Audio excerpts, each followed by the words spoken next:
what's inside these tumble sticks. Have you actually wondered what it is? There's a little bit of weight to it, and there's some sticky things here, so maybe we should just try and find out what's inside.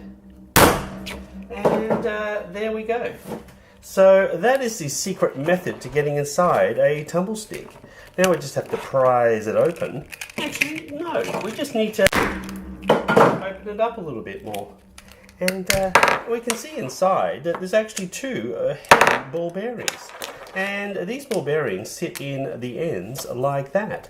And then you push it together like that, and the tumble stick probably still works. Barely. So that's what's inside the tumble stick. What's interesting is these are not magnetic ball bearings. But if we add some buckyballs and we join them up like that, well, we can see that they still won't join. But if we actually turn the polarity around like that and join them, then we find out they're magnetic. So they're not really magnetic, it's just inducing the magnetic forces through the balls. Like that. So that's what's inside a tumble stick. Please like and subscribe, and bye for now.